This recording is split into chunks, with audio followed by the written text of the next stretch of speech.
ሰላም ሰላም እንዴት ናችሁ? ይህ የአስረኛ ክፍል የሂስትሪ ትምህርት ነው። በዛሬው ክፍለ ጊዜ ትምህርታችን ምዕራፍ 4 ክፍል 1 እንመለከታለን። ዩኒት 4 ቪዲዮ 1 ዩኒት 4 it says society and politics in the age of world wars from 1914 to 1945 የሚል ነው። ሶሳይቲ ኤንድ ፖለቲክስ ኢን ዘ ኤጅ ኦፍ ወርልድ ዋርስ በሁለቱ የዓለም ጦርነቶች የነበረው ማህበረሰብና ፖለቲካ ከ1914 እንደ ፈረንጆች አቆጣጠር እስከ 1945 ያለውን እንመለከታለን። እንግዲህ በዚህ ምዕራፍ የምናነሳው ሁለቱን የዓለም ጦርነቶችና ከነሱ ጋር ተያይዘው የተከሰቱ ማህበረሰባዊና ፖለቲካዊ ሁነቶችን ነው። ሁለቱን የዓለም ጦርነቶችና እነሱን ተከትሎ ወይም በእነሱ ምክንያት የተፈጠሩ ማህበራዊና ፖለቲካዊ ሁነቶችን እናነሳለን ማለት ነው። እንደ መግቢያ ያክል እንግዲህ እንደ መግቢያ በዚህ ምዕራፍ የምናነሳው አዝ ዩዥዋል እንደተለመደው አዝ ዩኒት ኢንትሮዳክሽን በዚህ ምዕራፍ የምናነሳቸውን ዋና ዋና ነጥቦች ነው። ዩኒት ኢንትሮዳክሽን ሜይን ኮንተንትስ ኦፍ ዘ ዩኒት introduction, main contents of the unit, main contents of the unit እንግዲህ በዚህ ምዕራፍ የምናነሳቸው ዋና ዋና የመወያያ ነጥቦች አስቀድሜ እንዳልኩት ሁለቱን የዓለም ጦርነቶችና ከነሱ ጋር የተያያዙ ሁነቶችን ቢሆንም በዚህ ምዕራፍ የምናነሳቸውን ርዕሰ ሀሳቦች ከነሱ ጋር የተያያዙትን ለመዘርዘር ያህል the major issues we'll discuss in this unit are the following. The major issues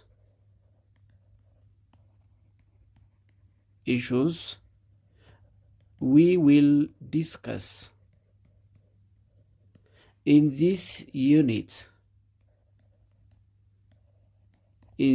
unit are the following. 1 4.1 4.1 ወይም የመጀመሪያው the first world war cause, course and consequence. The first world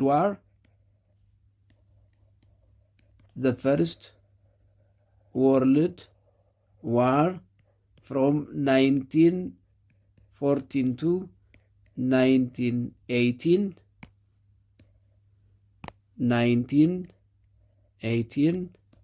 causes, courses and consequences. የአንደኛ የዓለም ጦርነት ምክንያቶች፣ ሂደቱና ውጤቱ ምን ይመስል ነበር? የአንደኛ የዓለም ጦርነት ምክንያቶቹ ምንድን ነበሩ? መሰረታዊና ኢሚዲየት ቤዚክ ኤንድ ኢሚዲየት ኮዝ ብለን በሁለት ከፍለን እናያቸዋለን።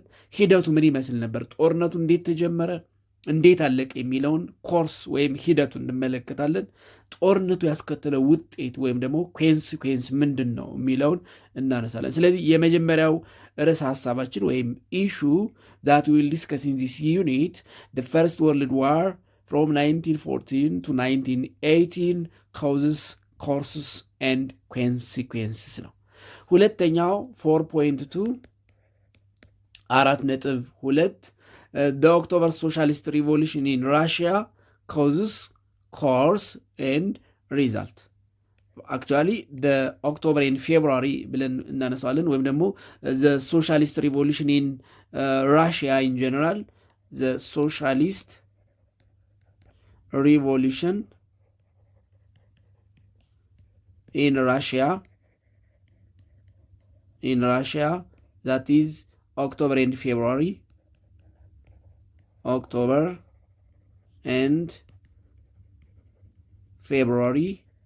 revolution causes, course and result የራሽያ ሶሻሊስት ይሄ ሶሻሊስታዊ ሪቮሉሽን ወይም ደግሞ አብዮት የኦክቶበሩና የፌብሩዋሪው አብዮት ምክንያት ሂደቱና ያስከተለውን ውጤት ወይም ደግሞ ሪዛልትስ እንመለከታለን።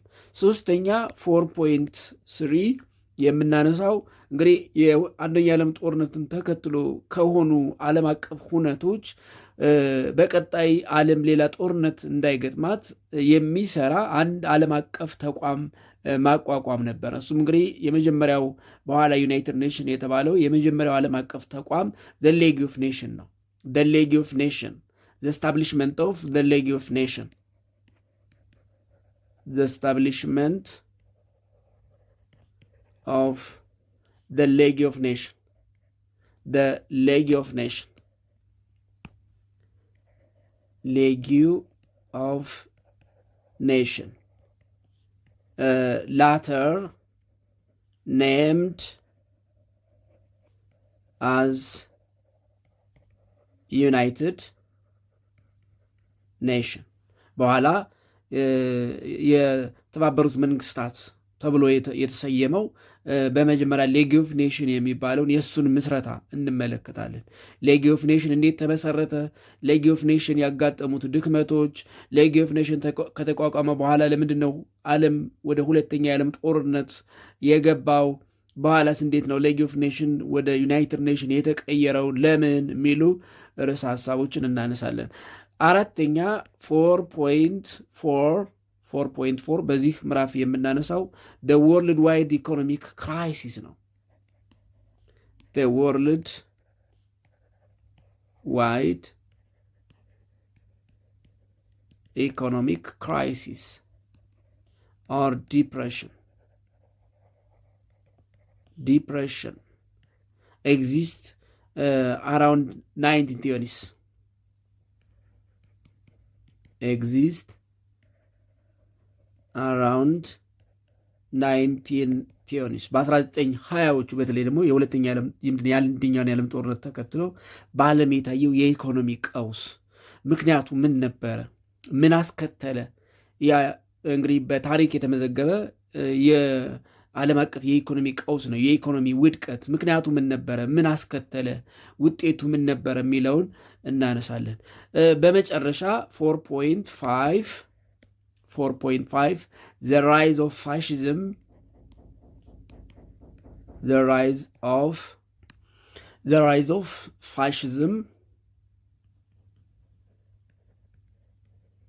the rise of fascism in Italy,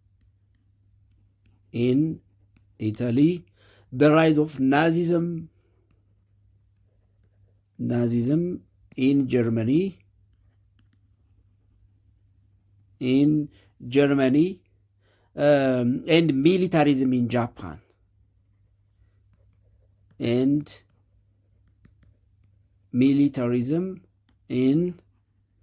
Japan, የሚለውን እናነሳለን። ኦፍኮርስ እነዚህ በተለይ ለሁለተኛ ዓለም ጦርነት መነሳት በቤዚክ ወይም ደግሞ በዋና ምክንያት የሚነሱ ናቸው። ስንደርስ እናየዋለን። 4.6 4.6 the second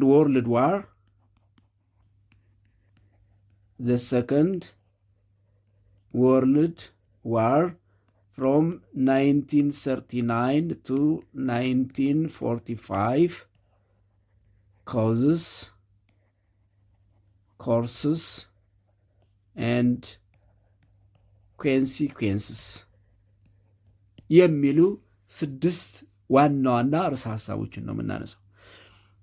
the first world war, cause, course, consequence, the socialist revolution in Russia, that is the October and February revolution, cause, course and consequence or result, the League of Nations, establishment of the League of Nations, the worldwide economic crisis or depression, especially following the first world war in 1920s, የአንደኛውን የዓለም ጦርነት ተከትሎ ዓለም ያጋጠመው የኢኮኖሚ ቀውስ ያስከተለው ውጤት ምክንያቱ ምን እንደነበረ፣ the rise of fascism in Italy, the rise of Nazism in Germany, and militarism in Japan, and how it caused the second world war, እንዴት ይሄ ደግሞ ለሁለተኛ የዓለም ጦርነት መነሻ እንደነበረና ሁለተኛውን የዓለም ጦርነት ምክንያት፣ ሂደትና ውጤት በዋናነት በዚህ ምዕራፍ እንዳስሳለን ማለት ነው። ሶ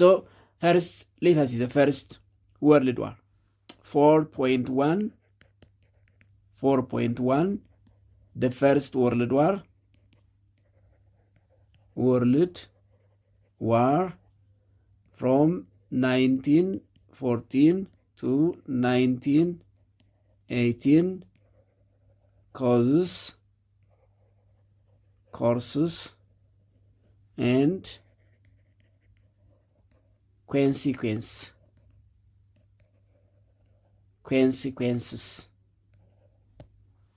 የአንደኛ የዓለም ጦርነት ከ1914 እስከ 1918 ምክንያት፣ ሂደትና ውጤት የሚለውን በመጀመሪያ እንመለከታለን። the first world war እንግዲህ የአንደኛ የዓለም ጦርነት ስንል ብዙ ጊዜ the great war እየተባለ ይጠራል፣ ወይም ደግሞ an international conflict እየተባለ ይጠራል። ዓለም አቀፍ ግጭት ወይም ዓለም አቀፍ ጦርነት እየተባለ ይጠራል። የተከናወነው እንደ አውሮፓውያን አቆጣጠር ከ1914 እስከ 1918 ነው። the first world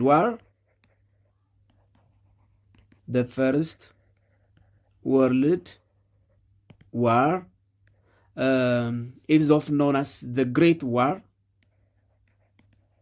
often known as the Great War, ወይ ደግሞ an international conflict that involves most nations, ወይም is an international conflict that involves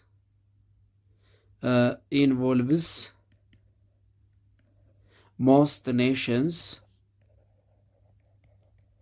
nations of one Europe, second Russia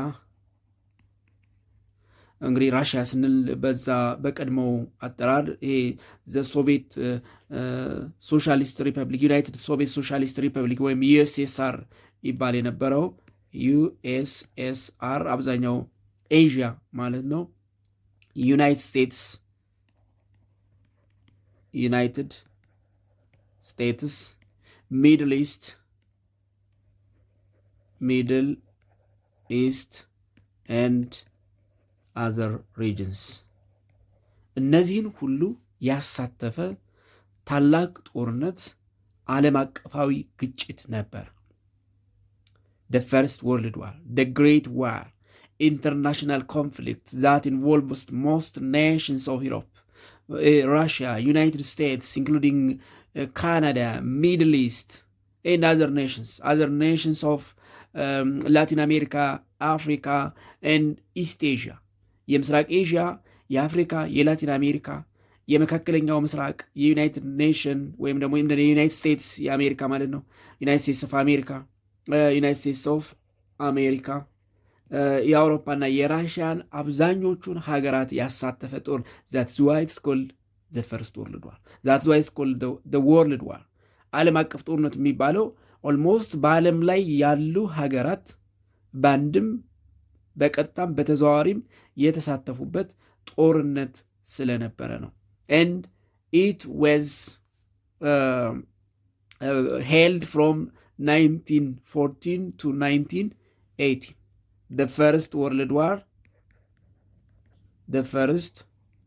world war was held from 1914 to 1918 እንደ አውሮፓውያን አቆጣጠር ከ1914 እስከ 1918 ለአራት ዓመታት for 4 years የተከናወነ ጦርነት ነው። ስለዚህ አብዛኞቹን የዓለም ሀገራት ያሳተፈ ለመጀመሪያ ጊዜ በዓለም ላይ የተከናወነ ታላቅ ጦርነት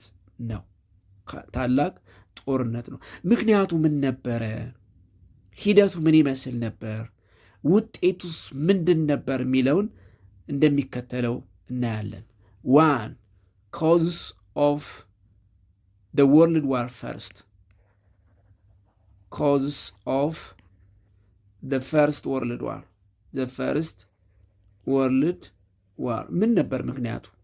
ኮዞችን በሁለት ከፍለን ማየት እንችላለን። ቤዚክ ኮዝ ኦፍ ፈርስት ወርልድ ዋር ኤንድ ኢሚዲየት ኮዝ ኦፍ ፈርስት ወርልድ ዋር። ለአንደኛ የዓለም ጦርነት በዝግጅት ሂደት ውስጥ የነበሩ ምክንያቶችና በኋላ ሀገራት ኦልሞስት ለጦርነት ከተዘጋጁ በኋላ እንዲጀመር ያደረገው የመጨረሻው እንግዲህ አንድ ሩጫ ሲጀመር ፊሽካ መነፋት አለበታል።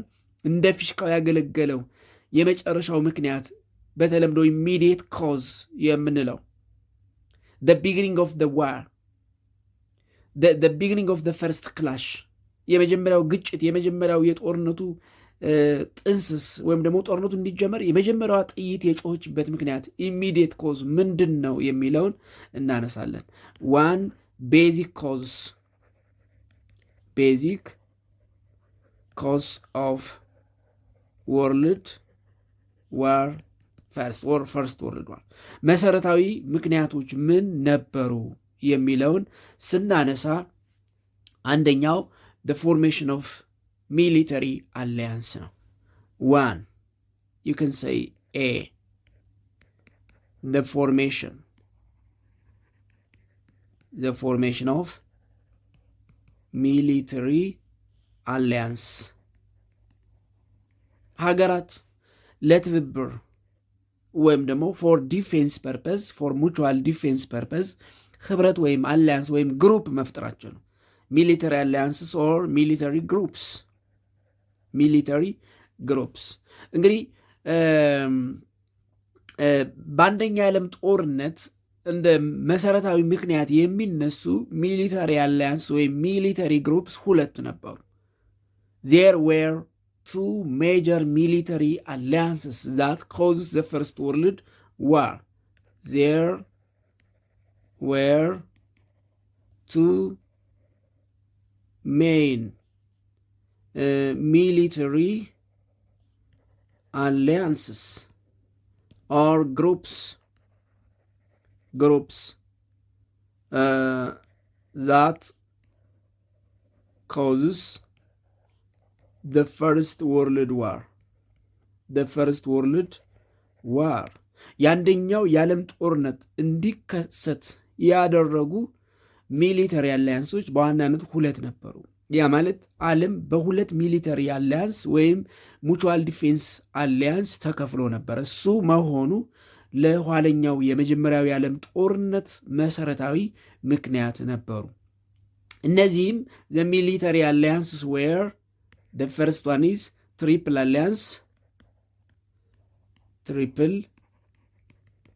alliance and triple intent ናቸው። ትሪፕል ኢንተንት በኋላ ሴንትራል ፓወር ተብሎ ተጠርቷል። ላተር ኔምድ አዝ ሴንትራል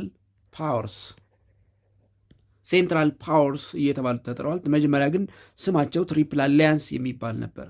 ትሪፕል አሊያንስ ያ ማለት 3 ሀገራት የመሰረቱት ምንድነው የጦርነት ቡድን ማለት ነው። 3 ሀገራት ትሪፕል ማለት 3 ማለት ነው። 3 ሀገራት የመሰረቱት የጦርነት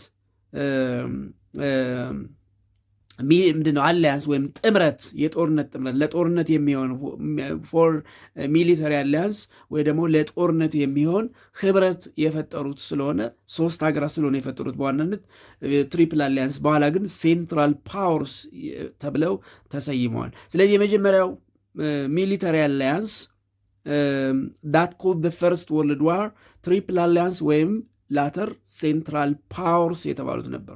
እነዚህ እንግዲህ የተመሰረቱት በ1882 ነው። ኦሪጂናሊ ፎርምድ ኢን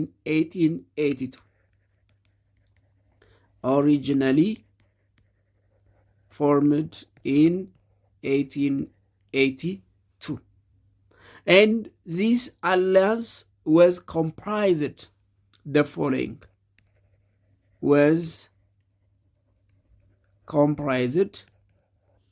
the following እነዚህን ሶስት ሚሊተሪ አሊያንስ ወይም ደግሞ የሚሊተሪ ጥምረት ይይዝ ነበር። አንደኛ ጀርመኒ፣ ሁለተኛ አውስትሪያ ሃንጋሪ ወይም አውስትሮ ሃንጋሪ፣ አውስትሪያ ሃንጋሪ፣ ሶስተኛ ኢታሊ ነበረች።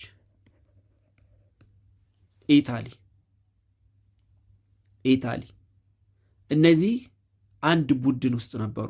ምን ይባላሉ? ትሪፕል አሊያንስ፣ በኋላ ሴንትራል ፓወር። ነገር ግን ጦርነቱ ከተጀመረ በኋላ በ1915 ኢታሊ ይህንን ቡድን ሌፍት አርጋለች and joined the triple entente. After the beginning of the war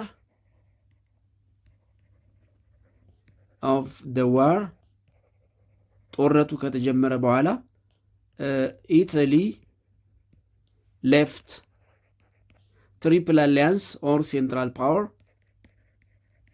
triple alliance or central powers and joined triple entente. በኋላ ጦርነቱ ከተጀመረ በኋላ ግን ኢታሊ ከትሪፕል አሊያንስ ወይም በኋላ ሴንትራል ፓወር ከተባሉት ሚሊተሪ አሊያንስስ ወይም ዲፌንስ አሊያንስስ ራሷን አግልላ ሁለተኛውን ግሩፕ ወይም ሁለተኛውን አሊያንስ ትሪፕል ኢንተንት የሚባለውን ተቀላቅላለች ማለት ነው። ስለዚህ ሁለተኛው ዘ ሰከንድ አሊያንስ ትሪፕል ኢንተንት ነው።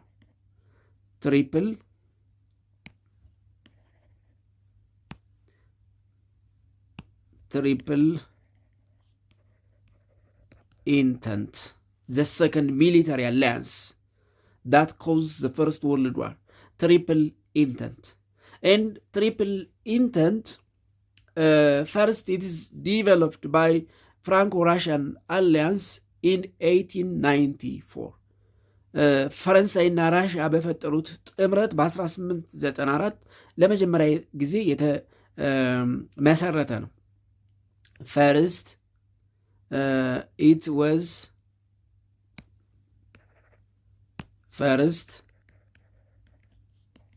it was developed by the Franco-Russian alliance. Franco-Russian alliance in 1894. በ1894 ፈረንሳይና ራሽያ ፍራንስ ፕላስ ራሽያ የፈጠሩት አሊያንስ ነው። ስለዚህ ትሪፕል ኢንተንት የሚባለውን ሁለተኛውን አሊያንስ ሁለተኛውን ግሩፕ በ1894 የመሰረቱት ፈረንሳይና ራሽያ ናቸው። የመጀመሪያዎቹ አባላት ወይም የመጀመሪያዎቹ ተጣማሪዎች ፈረንሳይና ራሽያ ነበሩ። ነገር ግን በኋላ ብሪቴን በ1904 ትሪፕል ኢንተንትን ተቀላቅላለች። ኢን 1904 ብሪቴን ጆይንድ ትሪፕል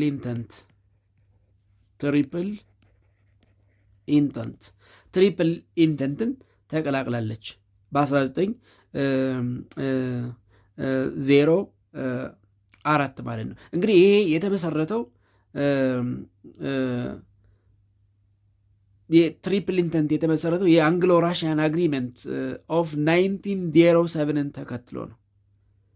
ሞር ዳን 20 ካንትሪስ ኢንክሉዲንግ ዩኤስኤ፣ ጃፓን ኤንድ ዩኒየን ኦፍ ሳውዝ አፍሪካ፣ ፖርቹጋል ኤንድ ሩማንያ ጆይንድ ዘ ትሪፕል ኢንተንት ኤንድ ላተር ኔምድ አዝ አላይድ ፓወር። ስለዚህ ትሪፕል አሊያንስ በኋላ ኢት ዋዝ ላተር ኔምድ አላይድ ፓወርስ and was included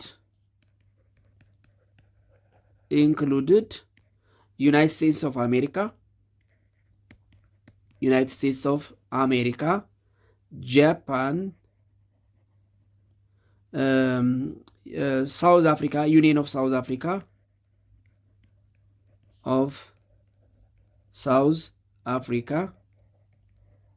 Portugal,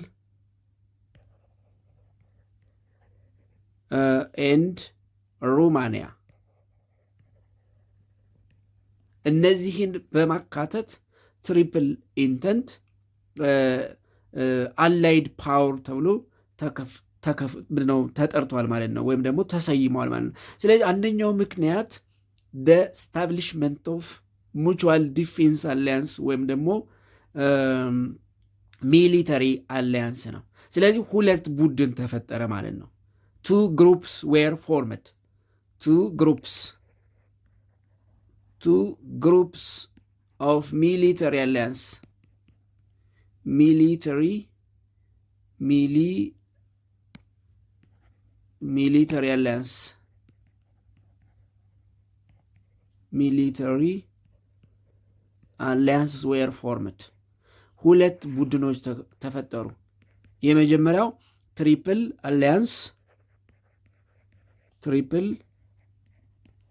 አሊያንስ በኋላ ምን የተባለ ነው? ሴንትራል ፓወርስ ኤንድ ትሪፕል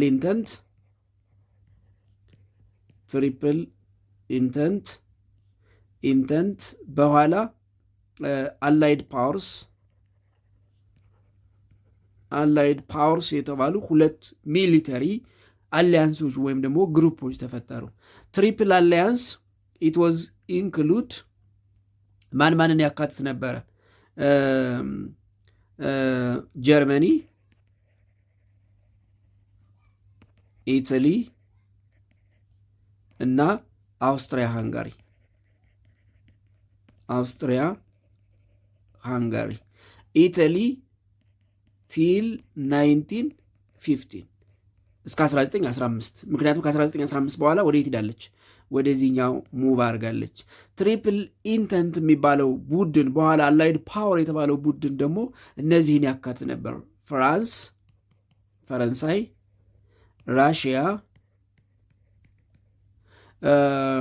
በኋላ ደግሞ በተለይ ከ1907 በኋላ ዩናይትድ ስቴትስ ኦፍ አሜሪካ፣ ሳውዝ አፍሪካ፣ ዩኒየን ኦፍ ሳውዝ አፍሪካ፣ ፖርቹጋል እና ሩማንያ እነዚህን ያካትት ነበር። ስለዚህ አንደኛው ቤዚክ ኮዝ ፎር ፈርስት ወርልድ ዋር ዘ ስታብሊሽመንት ኦፍ ዲፈረንት ሚሊተሪ አላያንስ ነው። ሞስት ፕሮባብሊ ደ ቱ ሜጀር ሚሊተሪ አላያንስ፣ ሁለቱ የጦርነት ቡድኖች ወይም ደግሞ ጥምረቶች መፈጠራቸው አንደኛው ምክንያት ነው ማለት ነው። ሁለተኛው the second cause ኢምፔሪያሊዝም ነው። the second basic cause of first world war ኢምፔሪያሊዝም ምንድን ነው የሚለውን ስናነሳ ኢምፔሪያሊዝም ምንድን ነው ብለን ስናነሳ ኢምፔሪያሊዝም ምንድን ነው ለአንደኛ የዓለም ጦርነት መሰረታዊ ምክንያት የሆነው የሚለውን ስናነሳ እንግዲህ ኢምፔሪያሊዝም ኢሮፕ ውስጥ የተፈጠረ ወይም በአውሮፓ ሀገራት የተፈጠረ ኮምፒቲሽን ነው። ያ ኮምፒቲሽን ምንድን ነበረ? ቱ ሃቭ ኮሎኒስ ወይም ኦቨርሲስ ኢምፓየር ኢን አፍሪካ ኤንድ ኤዥያ ነው። ስለዚህ ኢምፔሪያሊዝም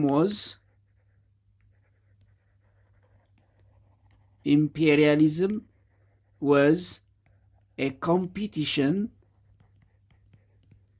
competition between European nations to have colonies ወይም overseas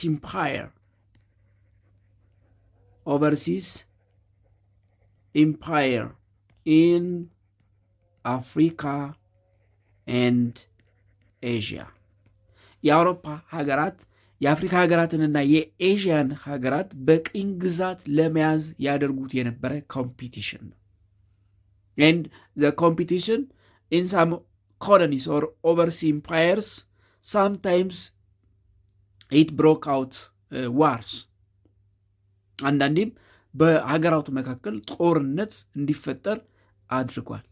ይሄ ደግሞ በሀገራቱ መካከል የነበረው ትብብር ወይም ደግሞ ግንኙነት እንዲሻክርና ሪቫለሪ ባላንጣነትና አለመተማመን እንዲሰፋ አድርጓል። ኢን ሳም ኮሎኒስ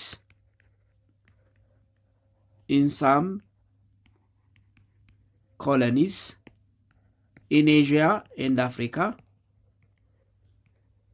and in Africa and Asia,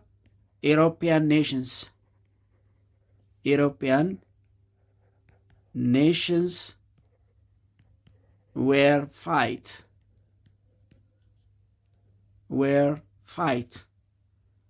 or brought into war. This deepened the rivalry and mistrust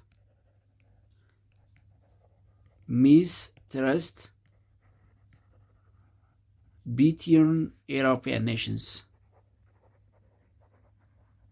European nations and gradually leads them to First World War.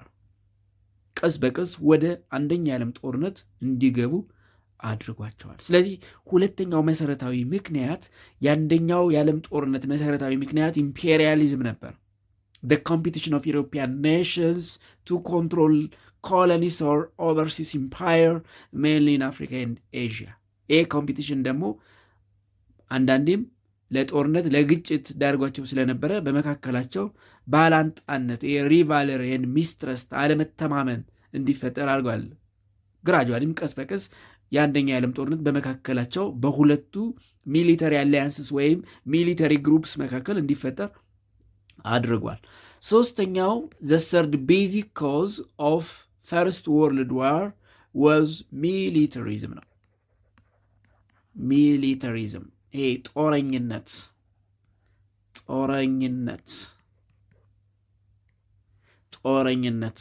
ኢምፔሪያሊዝም ይሄ ፉክክር ቅኝ ግዛት የመያዝ ፉክክር ወይም ደግሞ ግዛት የማስፋፋት ፉክክር ግዛት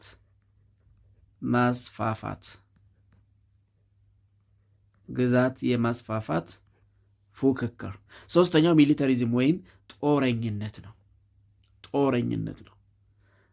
የአውሮፓ ሀገራትን ወደ ጦርነት ወደ አንደኛ የዓለም ጦርነት እንዲገቡ የአውሮፓ ሀገራት ብቻ አይደለም፣ እነዚህ ከላይ የጠቀስናቸውን ዘቱ ሚሊተሪ አላያንስ ወይም ሚሊተሪ ግሩፕስ ወደ ጦርነት እንዲገቡ እና የአንደኛ የዓለም ጦርነት እንዲፈነዳ ያደረገው በመካከላቸው የነበረው ሚሊታሪዝም ነው።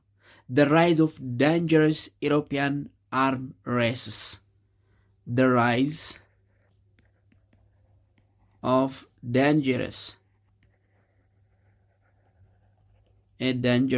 European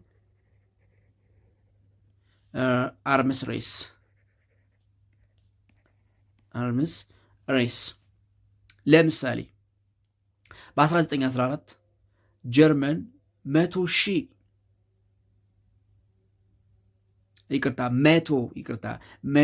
ዋርሺፕስ እና 2 ሚሊዮን የሰለጠነ ወታደር አዘጋጅታ ነበር። ለምሳሌ ፎር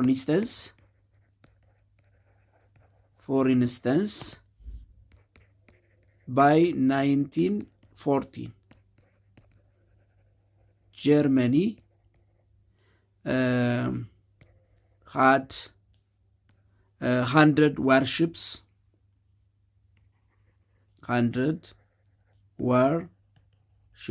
100 የጦር መርከቦች እና 2 ሚሊዮን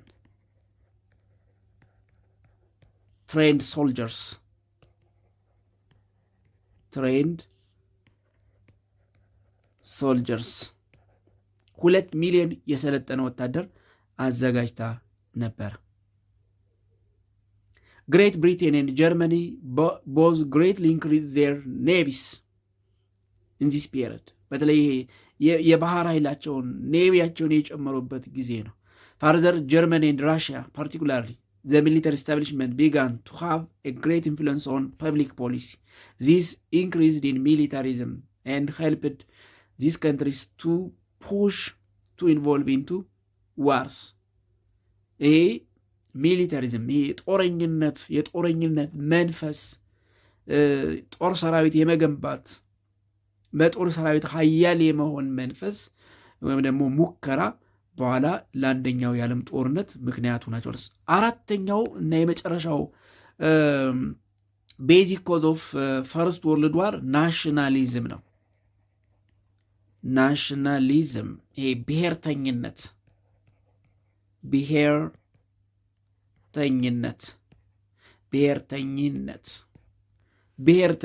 ናሽናሊዝም በተለይ ደግሞ ኢን ፍራንስ ኤንድ ጀርመኒ nationalism also created tension between France and Germany, mainly in Germany and France. Rise of nationalism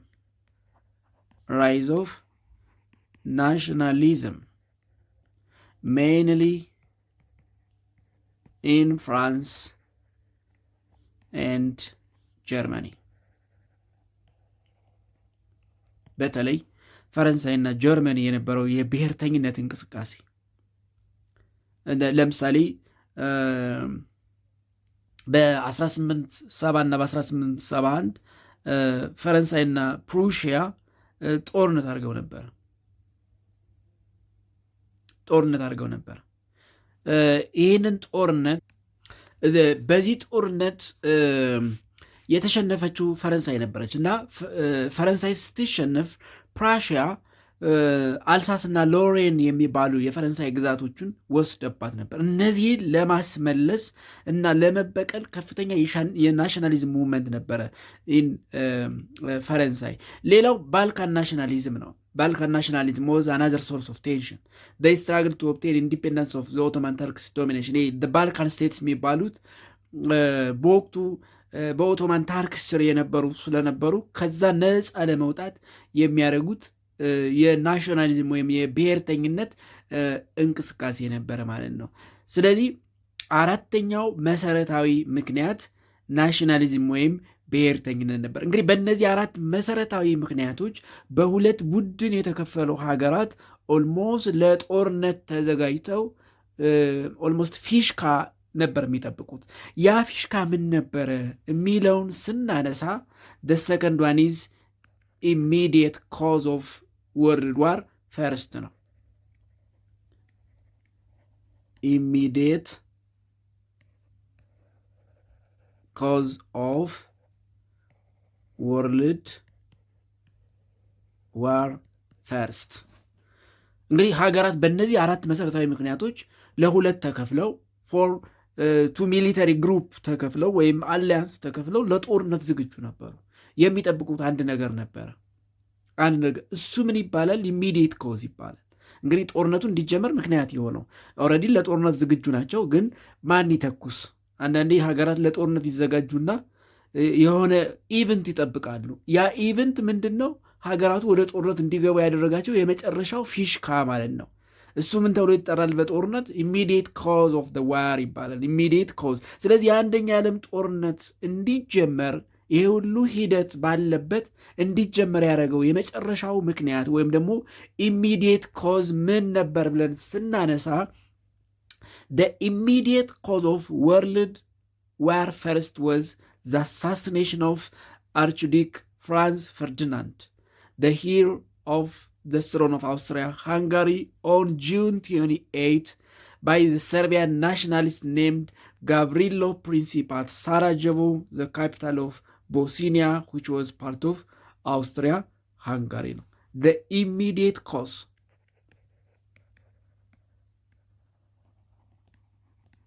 The immediate cause of World War first was the assassination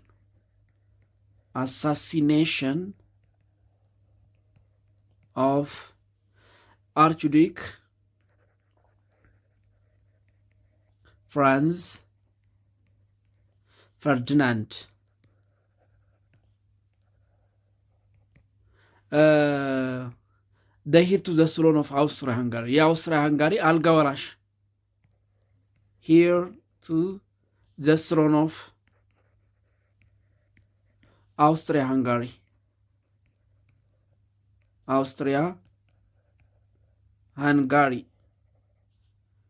Hungary on June 28, 1914 by the Serbian nationalist.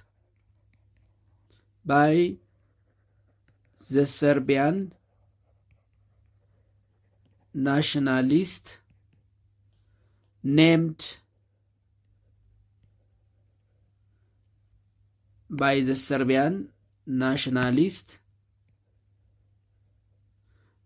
Serbian nationalist, named Gavrilo Princip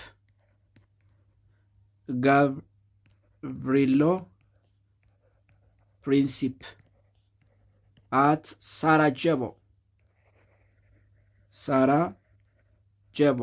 the capital of Bosnia.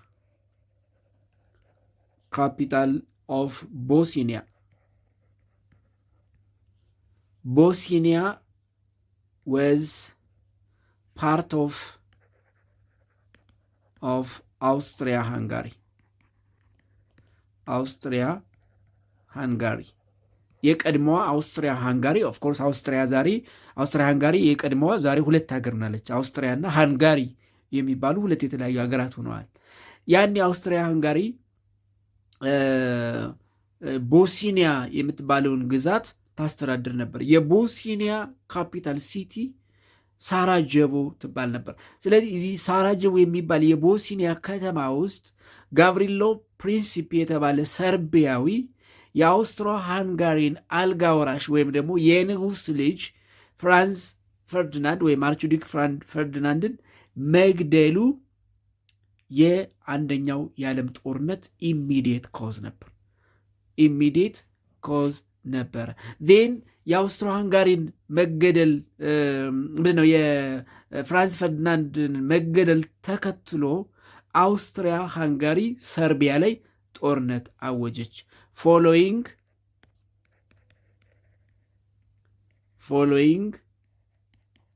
the death of Franz Ferdinand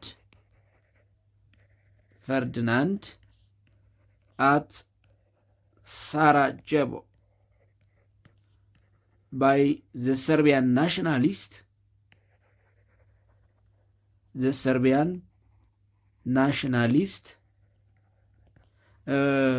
Gavrilo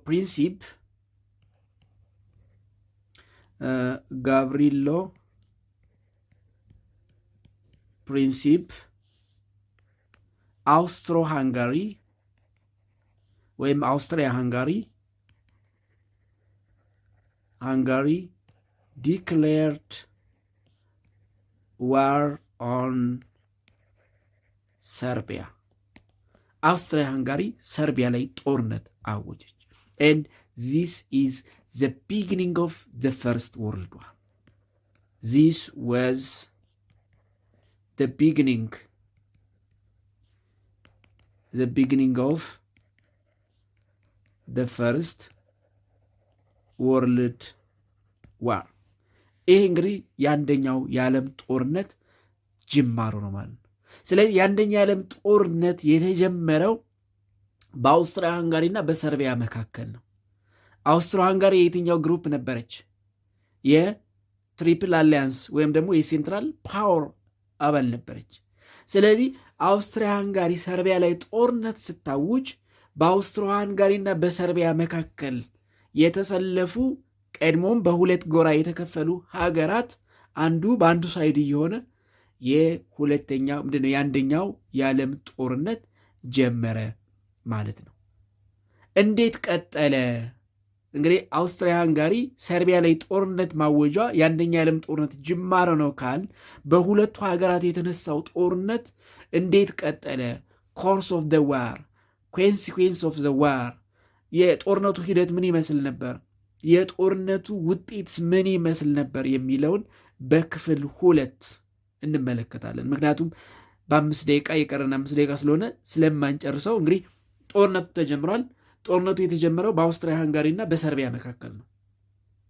በአውስትሪያ ሃንጋሪና በሰርቢያ የአውስትሮ ሃንጋሪ አልጋወራሽ ወይም የንጉሥ ልጅ አርችዱክ ፍራንስ ፈርዲናንድ አት ሳራጀቮ በሰርቢያ ናሽናሊስት መገደሉን ተከትሎ ሰርቢያን ለመበቀል አውስትሪያ ሃንጋሪ ሰርቢያ ላይ ጦርነት አወጀች፣ ጦርነት ከፈተች። ይሄ የአንደኛው የዓለም ጦርነት ጅማሮ ሆነ። ከዛስ ጦርነቱ እንዴት ቀጠለ? ማን ከማን ሳይድ ተሰለፈ? እንዴትስ አቆመ? ጦርነቱ ምን አስከተለ? የሚለውን ደግሞ በክፍል 2 እንመለከታለን።